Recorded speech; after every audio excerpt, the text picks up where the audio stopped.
بسم اللہ الرحمن الرحیم۔ السلام علیکم۔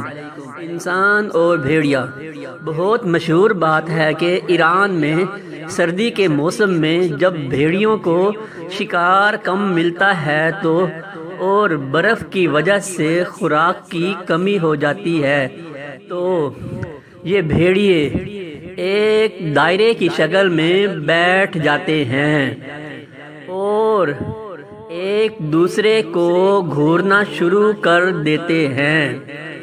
جیسے ہی کوئی بھیڑیا بھوک سے بے حال ہو کر گر جاتا ہے تو باقی سب بھیڑیا مل کر اس پر ٹوٹ پڑتے ہیں اور اس کو کھا لیتے ہیں، اور اس عمل کو فارسی میں گرگ آشتی کہتے ہیں۔ اگر اس عمل کا گہرائی سے تجزیہ کیا جائے تو معلوم یہ ہوگا کہ یہ کام بھیڑیوں کے ساتھ ساتھ کافی حد تک انسانوں میں بھی پایا جاتا ہے۔ ہم انسان بھی ان بھیڑیوں کی طرح ہیں جو کمزور نظر آئیں اسی پر اپنا نشانہ بنا لیتے ہیں۔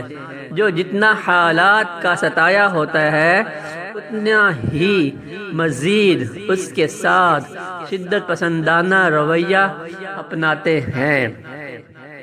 جو مالی طور پر کمزور ہوتا ہے اس کے ساتھ فراڈ اور دھوکہ دہی کر کے یا کوئی اور کھیل کھیل کے اس کی رہی صحیح زندگی کو بھی جہنم بنا دیتے ہیں۔